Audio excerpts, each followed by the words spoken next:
மாணவ செல்வங்களுக்கு என் அன்பான வணக்கங்கள்.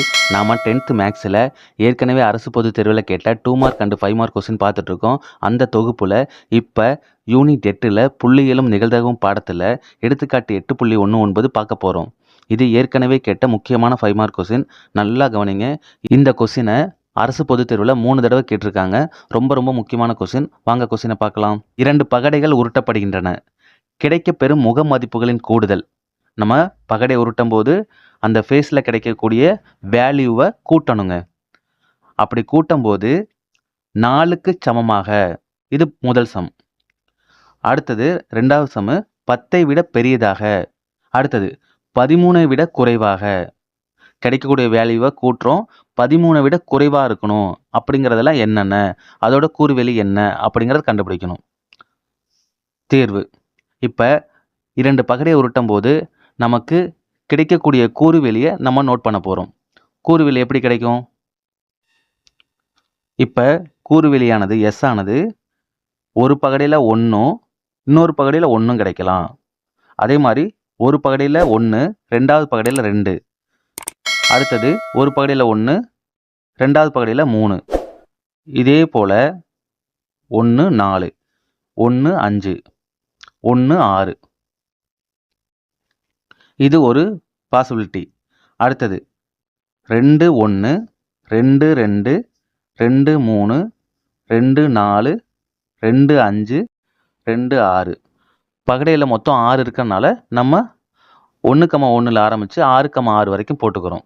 இப்போ எஸ் ஈக்குவல் என்னங்கிறத எடுத்து எழுதியாச்சு. என்ஆஃப்எஸ்னா என்ன? இதில் எத்தனை இருக்குங்கிறத எடுத்து எழுதணும். 1 2 3 4 5 6. அப்போ 6 × 6 36. என்ஆஃப்எஸ் 36ங்க. இப்போ முதல் சம் செய்யலாமாங்க? முதல் சம் என்ன? 4க்கு சமமாக அப்படின்னு சொல்கிறாங்க. அப்போ அதை ஏன்னு வச்சுக்கலாங்களா? ஏ ஈக்குவல் 4க்கு சமமாக கொடுத்துருக்க கூறுவெளியில் 4க்கு சமமாகனா எதை சூஸ் பண்ணலாம்? இதில் நான் கூட்டினா பாருங்கள், இந்த முகமதிப்பில் 1ம் இந்த முகமதிப்பில் 1ம் 1 + 1 2. அப்போ 4க்கு சமமாக கிடைக்கல. இது 1 + 2 3, இதுவும் கிடைக்கல. 1 + 3 4, 1 + 4 5. இதெல்லாம் கிடைக்காதுங்க. ஏன்னா 1 + 3 தான் 4. அடுத்தது பாருங்கள், 2 + 2, இதை எடுத்துக்கலாம். 1 + 3, 2 + 2, 3 + 1. இதெல்லாம் பாருங்கள், 4 1 கூட்டினா 5, 4 2 6, 5 1 6. அப்போ 1 3, 2 2, 3 1. இதுதான் அதோட கூறுவெளி. ஏக்கு சமமாக 1,3, 2,2, 3,1 மட்டும்தான் கிடைக்கும். இப்போ நம்ம நிகழ்தகவு கண்டுபிடிக்கிறதுக்கு ஃபார்முலா என்ன? P of A என்ன கொடுத்துருக்காங்களோ அதை ஏன்னு P of A = N of A / N of S. N of S ஏற்கனவே என்ன கண்டுபிடிச்சி வச்சுருக்கோம்? 36ன்னு கண்டுபிடிச்சி வச்சுருக்கோம். N of S 36. N of A எத்தனை? ஏயில் இருக்க நம்பரோட எண்ணிக்கை 1 2 3. அப்போ 3/36. 1 3 3, 1 3 3, 2 3 6, 1/12.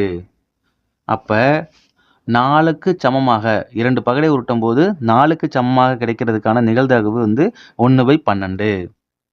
இப்போ ரெண்டாவது சம் பார்த்தீங்கன்னா 10ஐ விட பெரியதாக. நம்ம 2 பகடை உருட்டும் போது அந்த முகமதிப்போட கூடுதல் 10ஐ விட பெரிதாக இருக்கணும். பாருங்கள், இதில் அதிகபட்சமே 1 6 கூட்டினா 7 தான் வருது. இதில் அதிகபட்சம் 2 6 கூட்டினா 8 தான் வருது. 3 6 கூட்டினா 9 வருது. அப்போ இந்த 3 ரோல இல்லை. இங்கே பாருங்கள், 4 1 5, 4 2 6, 4 3 7, 4 4 8, 4 5 9, 6 4 10. 10ஐ விட பெரியதாகன்னு சொல்கிறாங்க. அப்போ இதுவும் வராது. இங்கே பாருங்கள், 5 6 வருங்களா? 5 6 கூட்டினா 11. 10ஐ விட பெருசாக இருக்குது. அடுத்தது பாருங்கள், 6 4 10, 6 5 11. அப்போ இது வராது. 6 5 6 6. நான் 10ஐ விட பெரியதாக கிடைக்கிறத பின்னு வச்சுக்கிறேன். B = எனக்கு 5ஐயும் 6ஐயும் கூட்டினா 10ஐ விட பெரிதாக வருது. அடுத்தது 6ஐயும் 5ஐயும் கூட்டினா 10ஐ விட பெருசாக இருக்குது. 6ஐயும் 6ஐயும் கூட்டினா 10ஐ விட பெருசாக இருக்குது. இப்போ B கண்டுபிடிச்சாச்சு. N of B எத்தனைங்க? 1 2 3. 10ஐ விட பெரியதாக கிடைப்பதற்கான நிகழ்தகவு P of B = N of B / N of S. நமக்கு தெரியும் N of S total value 36. N of P எத்தனை 3. அப்போ ஒரு 3 12 3 36. 1/12. 10ஐ விட பெரிதாக கிடைக்கிறதுக்கான நிகழ்தகவு 1/12. இப்போ பார்க்க போகிறது மூணாவது சம்மு. மூணாவது சம்மு என்ன சொல்லியிருக்காங்க, 13ஐ விட குறைவாக அப்படின்னு சொல்கிறாங்க. இங்கே பாருங்கள், 1 கூட்டினா 2, அதிகபட்சம் 1 6 கூட்டினாவே 7 தான். இதில் எந்த நம்பரை கூட்டினாலுமே பாருங்கள், 6 5 கூட்டினா 11, 6 6 கூட்டினா 12, அதிகபட்சமே கூட்டினா 12 தான் வருது. அப்போ இதில் இருக்க எல்லா நம்பருமே வந்து 13ஐ விட குறைவாக தான் இருக்குது. என் ஆஃப் சி இதில் எத்தனை நம்பர் இருக்கும், இதில் 6, 6 × 6 36. அப்போ N of C 36. P of C equal to N of C divided by N of S. N of S எத்தனை 36, N of C 36. 36 divided by 36 1.